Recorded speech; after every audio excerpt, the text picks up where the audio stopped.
CM Punk and Seth Rollins gave us what could very well be the promo of the century. And Tiffany Stratton cashes in why it was the most clever cash-in we've ever seen. It's time to roar around the ring. CM Punk and Seth Rollins hyped us up for the Neflix debut for Raw coming up. It's a pay-per-view feel, and they treated it that way for the final segment for Raw on the USA Network. A promo battle between the two that I easily have to say is got to be the promo battle of the century. And no, I'm not talking about promos where it's just what John Cena and The Rock did to each other, where it was one guy comes out one week and the next guy comes out the next week. I'm talking about two guys in the ring holding mics in a war of words, which we know CM Punk is so good at, but Seth Rollins did not back down. And that's something in CM Punk's career, and someone like a John Cena as well, we've seen when a guy isn't up to that standard and they have that opportunity to stand toe-to-toe with them in a promo battle that, well, they get exposed a bit, that they are not up to that standard. We saw that in AEW with CM Punk when he had a war of words with MJF. MJF, of course, we know is a top heel in the business right now, a top talker in the business right now, but we saw when he got in the ring one-on-one with CM Punk in a promo battle, well, he just was not up to that standard. Seth Rollins, it didn't feel that way. And this I put at the top when it comes to promo battle of the century, not just because of the meaning with the Raw coming up on Netflix, but also the meaning we know between Seth Rollins and CM Punk. We know the legitimate hatred that is between these two, a match we never thought we could actually see. We had to wait a little bit longer for it because of Punk's injury. You add in the blows that were thrown in there between the two, hearing things that it's unscripted, whether you believe that rumor or not, it doesn't really matter, because whether it was scripted or not, planned out or not, damn well a lot of those shots that were taken, there was a lot of legitimacy to it on both sides. We felt that as fans watching it. It was one of the rare promo battles you see in wrestling where you are feeling every shot that was taken. And, well, it felt like both guys had legitimate points. And it's like, yeah, I see that point. Yeah, I see that point. The one thing that stuck out to me the most, though, is this is not a Stone Cold Steve Austin, The Rock comparison in terms of a rivalry. The crowd is not split. The crowd is full on during this promo and during this feud cheering for CM Punk. They're not necessarily booing Seth Rollins, but it is at least 80-20 in favor of Punk. And that is why, I believe there should be multiple matches in this feud. I know other people are throwing rumors for different WrestleMania matches for these two. I don't think the Raw on Netflix should be the payoff of this feud, but also I think at some point you got to make Seth Rollins more the bad guy. It makes him look a little foolish coming out being who he is, and the song and the dressing up and so on, while the crowd is completely against him. He needs to acknowledge that, no pun intended, to Roman Reigns, and he needs to do something about that as a character, because it takes away from his credibility as a character if he's completely ignoring the fact that, hey, the crowd's kind of against you in this feud. But this promo battle, as great as it was, top notch as it will ever get, of course, CM Punk is a part of that, but it showed me even more so, whether it's coming up on the Raw on Netflix or sometime in the near future, the Seth Rollins heel turn needs to happen. A major shout out to Tiffany Stratton cashing in her Money in the Bank briefcase on Nia Jax and winning that women's title, doing so on the first 3-hour SmackDown on the USA Network, giving that big show a big moment to be remembered by. And it was the right move for a couple different reasons, mainly, and it's something I've kind of complained about in terms of Money in the Bank winners overall. You've been pounding this story into our heads every single week. It's very obvious. Of course, Tiffany has multiple times considered cashing in on Nia Jax. So it isn't necessarily a surprise that she turned on Nia Jax. We all saw it coming. We've all been waiting for it. They've pounded that into our heads over and over. So you could not drag this on too much longer. It would take away the spark of the moment if it was dragged on for too long, just because of how obvious what the story was to us, right? It was just reminded every single time Tiffany Stratton was in the ring with Nia Jax. Of course, the segments, the whole, conflict with Candice LeRae involved, it needed to happen soon. But despite the predictability of it and the fact that we were constantly reminded that, Tiffany might cash in on Nia Jax, she never actually fully considered anybody else in terms of a champion. It's got to be the most clever cash in we've ever seen. And it's just because of the fact of the way it was done, including the fact that, well, we saw this coming. We were waiting for it to happen. And it definitely looked like at first It was just a fake cash-in. It was a legitimate ploy to help Nia Jax retain against Naomi. We felt like this segment was over. And just like that, the surprise factor is back in on this cash-in, because once you know Tiffany's music hits, once you see her coming out with the ref, you're assuming it's happening. And then when seemingly the segment's over, you start to die down as a fan. You go, okay, not tonight. It was another, fake cash-in. We're going to wait a little bit longer. And again, you just hold off just enough on that segment to bring the fans back into the surprise element. And then that is what gave Tiffany that special moment. Shout out to her. She is crazy over just like that as a babyface. And she should be holding this title all the way at least through WrestleMania in Vegas. And how about the idea of Kevin Owens and Drew McIntyre working together? Not even just the idea of it. It's happening as of SmackDown, and it seems to be a little deeper than what we've seen so far. Both Drew McIntyre and Kevin Owens using that line, well, you should watch your back. We saw that a couple times on SmackDown. Drew, of course, setting up Cody Rhodes for the attack on Kevin Owens, and then Kevin Owens using the same line on Jey Uso and Drew McIntyre getting involved in that main event. I love it. We've mentioned it in the past, and I know it's been rumored and almost fake rumors in terms of like it'll never happen. They're on different shows, but Drew McIntyre and Kevin Owens, whether it's a transfer portal move or just a both shows kind of alliance, makes a lot of sense. There's a lot of common ground in terms of who their story centers around, who their issues center around. And at some point, I would go as far as to make this a 3-person alliance, and I would include Seth Rollins. Seth Rollins, despite being on a separate show, despite having issues with Drew and not even crossing paths with KO yet, he has the same type of gripes. And I mentioned earlier in the Punk Rollins feud, it probably makes sense to have Seth Rollins turn heel at some point. This would be the easiest way to turn him heel and keep the story going. Of course, Punk has also been involved in the bloodline, just as Drew and KO has with Sami Zayn and Cody Rhodes and Roman, and it just all ties together. I don't think Drew needs to officially move to SmackDown. He does have a match on the Raw debut on Netflix with Jey Uso. This is an alliance that can be told on both shows. It can show up on both shows, have members from both shows, and those members should be Kevin Owens, Drew McIntyre, and Seth Rollins. And Rey Mysterio challenging Kofi Kingston and Xavier Woods of the New Day for a tag team match, not officially revealing his partner. We're told to assume it's a member of the LWO who stands behind Rey Mysterio, but then you mentioned all the videos that have been shown around Mondays on Raw on social media, and it definitely looks as if Penta will be debuting sometime very soon, and this would be the perfect moment, the perfect angle to debut him. Of course, the connection to Rey Mysterio makes all the sense in the world, putting him in a legitimate storyline, like the New Day storyline, how much heat that's receiving, so he jumps right into that storyline. Although long-term thinking, I do not keep him with Rey Mysterio very long. It just seems as if we saw it with Carlito, we saw it with Dragon Lee, when guys come in as a member of the LWO standing behind Rey Mysterio, at some point, they just disappear behind Rey Mysterio. Their push just comes to an end. It didn't work for Carlito until he left him and joined the Judgment Day. Dragon Lee, we were hyped for him to join WWE, and he's done nothing since behind Rey Mysterio. We do not want to see the same thing from Penta. Penta's better than that. He probably works better as a heel. I think he comes in starting with the LWO. I would not keep him there long. A Penta Rey Mysterio match could be WrestleMania. There's a lot of things you can do with it. I do not keep Penta with Rey very long. I do have him debut with Rey, but that turn needs to happen quick. And in AEW, the world title picture has gotten even more convoluted. We talked about this with Daryl on the show last week in terms of all the names surrounding Moxley. It's really good, right? This Moxley world title run, the story around it, with starting with Danielson all the way through. It's made a lot of sense, but you don't want to just overclog it, right? And now we have a Casino Gauntlet match coming up to determine Moxley's next challenger in a couple weeks in Cincinnati.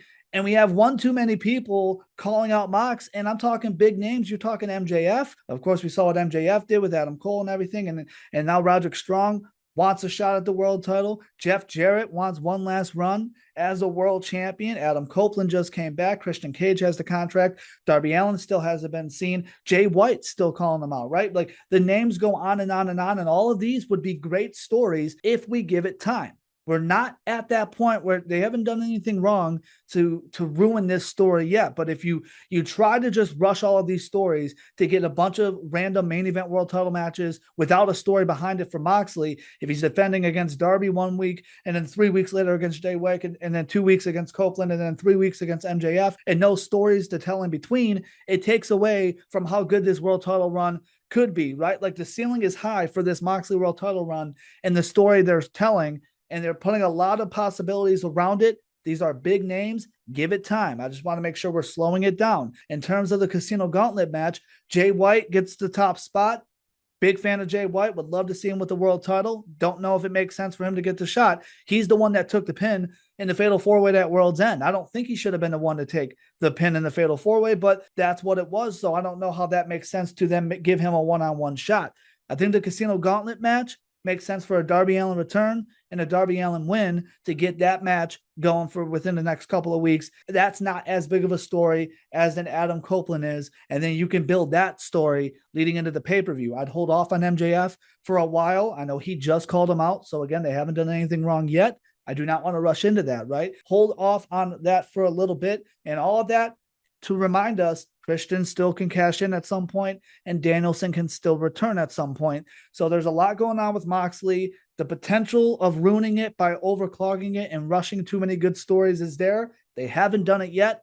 One thing at a time. And no offense, all due respect to Jeff Jarrett, I don't know if I want to see that match, let alone him actually getting a legitimate shot.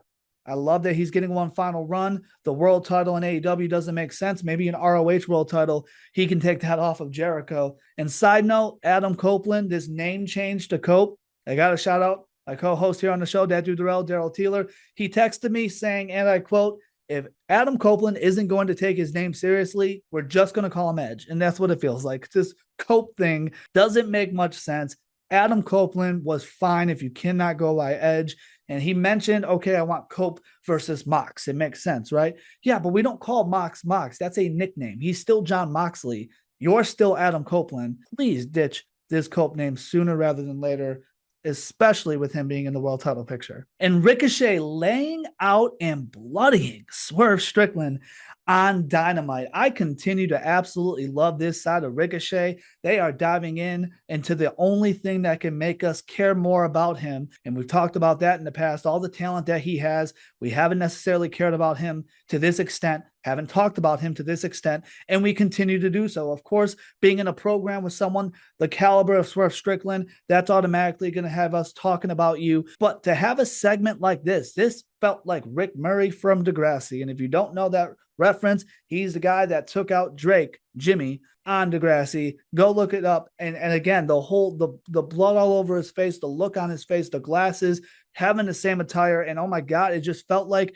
it could be a whole alter ego of Ricochet, someone that snaps after he gets made fun of one too many times because he comes off as this smaller, kind of dorky-ish, arrogant guy, but you make fun of him one too many times and he could snap. This version of Ricochet could make a lot of sense for the Hurt Syndicate. I'd be careful of how you do that. You don't want the Hurt Syndicate to look weak by going to beg Ricochet to join them, but I think that alliance can make a little more sense with Ricochet showing this side of his character. And I would go as far as to say, now that what we're seeing from Ricochet, it was the right move for him to go to AEW. I don't think this story, there was room for it in the WWE side of things. We know all the stars going on over there. In AEW, there's plenty of room in terms of who we care about and what the names he could have matches with. This was officially the right move for Ricochet to go in AEW. I've seen enough to say that, and I hope this continues to direct him in the right direction with the Hurt Syndicate, with the Swerve Strickland. He needs at least one win over Swerve, though, in this feud. Doesn't need to be right away, but to make this more legitimate, he needs at least one win over Swerve at some point during this storyline. And the Acclaimed drama continues between Anthony Bowens and Max Caster. We talked to Anthony Bowens a few months ago before Full Gear, and he said everything was great. Clearly, it is not. And I don't know that I go as far as to breaking these two up. I don't mind the drama. Give us a reason to kind of care about them outside of them just going for the tag titles, giving us a little dissension. We haven't seen that much from the Acclaimed, and Max Caster definitely has the attitude and the arrogance to make that work. I don't know if I go as far as to break these two up. I don't have a lot of faith that either one of these guys can survive on their own. And it's no disrespect to them. They've just been tag team through and through, and they're not at the level of, when the Hardys, when Edge and Christian broke up, to make it make sense. And of course, I'm not thinking about them in the world title picture, but I don't know that they can last in the mid card by themselves. So I don't know that a breakup is the final answer here. I think you can continue the drama, maybe even get a match out of it to, get your frustration out, whatever you want to call it. But I don't know if I go as far as to break these two up. And in terms of what we saw on Dynamite, as much as I don't mind the drama, I don't necessarily understand how Anthony Bowens can leave his partner to be attacked 2-on-1. That's a very, very heel move. And Max Caster is the obvious heel in this story. Anthony Bowens is overly babyface. He's very over with the crowd. He's very lovable. And as much as he's teaching Max a lesson, and I don't know that many people cared to see Max getting beat up like that, and they kind of followed through with that on Collision. I understand what they're trying to tell, but despite that, it's still a very heel move for Anthony Bowens to leave his partner high and dry like that. He's trying to teach Max a lesson, but that felt like it should have been the other way around, or go a different route to then teach Max a lesson. Anthony Bowens looked very much like the heel on Wednesday night, despite Max being that. Again, the drama's cool. I don't go as far as to break these two up. And welcome back, Julia Hart getting a win over Jamie Hayter on Dynamite. I've spoken the praises of Julia Hart multiple times on this show and what she can be for the women's division during her first run as a champion. And I would not mind them making her a more serious contender yet again, a serious story within the AEW women's division. And it doesn't need to be for a title. I've said it in the WWE side of things, and I'll say it for AEW. I would love to see more non-title women's feuds. And this version of Julia Hart in an angle with someone like the version of Toni Storm that we've been seeing, who seemingly has forgotten that she had a whole career in AEW already. Having those two in an angle, that could easily lead, and I don't just mean a Dynamite or Collision match, that could easily, in my mind, lead to a pay-per-view match without a title involved. There's enough story behind Julia Hart. There's enough story behind a Toni Storm, and there's other women in there as well. Toni Storm is the first one that comes to mind. There's enough story behind those two to give me a story that does not involve me wanting to be a champion. The story can go elsewhere and be just as entertaining. Julia Hart is quality in the ring. Her character work is awesome. I don't mind her getting this win over Jamie Hayter, as much as I am a Jamie Hayter fan. I don't, and it's not her fault. I just don't love the way they've written her since she's been back. And I would not like to see that writing defeat Julia Hart and take away from her return. And also, shout out to the Mist. We've seen it before. And how about that Mist winning her the match, not leading her to the finish, but actually winning her the match gives a lot of legitimacy to that move and how much of a threat it can be. We've seen that move in wrestling for years and years and years, and it's rarely been the finish of a match. I love to see that side of it from Julia Hart as well. And Christopher Daniels and Adam Page kind of going back and forth, and then it came to blows on Collision, technically after Dynamite. Look, if Christopher Daniels can still go, I don't mind this at all for Adam Page. And this could be a way to make Adam Page's character look a little more dangerous the way he was after the Swerve Strickland main event a few months ago. He's been in the world title picture and, of course, has failed to win that. And I just would like to see him get back to that scary, threatening side of him. I think that's the perfect route to make him look dangerous moving forward. And again, if Christopher Daniels can still go, we know what he's about in the ring. He can definitely sell the way an Adam Page opponent needs to sell in a match like that. We already saw blood in that one segment, and that's the type of dangerous matches and segments that fuels Adam Page's character. And to take out somebody the level of Daniels and his standing within the company, he was just a non-screen boss within the last few weeks, basically. Of course, his connection with the Elite, it could lead to an even bigger program and an even bigger feud for Adam Page, whether it is somebody within the Elite, the Bucks or Okada, or maybe someone Daniels has a history with. We haven't seen Samoa Joe in a while, and for Adam Page to be as dangerous as he has been, I think Samoa Joe is another perfect non-title story to tell with Adam Page. And Adam Page beating down Christopher Daniels, who, of course, we know has retired from in-ring for the most part. Samoa Joe would be the perfect guy to come to that rescue and then lead to a big Samoa Joe-Adam Page match at a future pay-per-view. So if it's done right, it could do big things for Adam Page. And before we go, shout out to Omos. Winning some gold in Noah, hey, we'll take it. Find a way to be a little more credible within the industry. We haven't seen him on WWE TV, especially with MVP and AEW. Look, We don't need to force him on WWE TV. There's not necessarily room for someone like him who, has struggled a bit on WWE TV. So it gives him some credibility, gets a title on him. I'm a fan of Omos holding a title as long as it's not in WWE. All due respect, he's a great dude. The character work, the in-ring work just hasn't been there, hasn't translated. Another big guy that, we're trying to get over just because he's big. So, hey, more power to him. Credibility with that title. Omos holding gold. 2025 off to a weird start, but I'm okay with it. Roar Around the Ring is available every week. Find us on YouTube at Roar Around the Ring. I'm Justin Valentine. I'll talk to you guys very soon.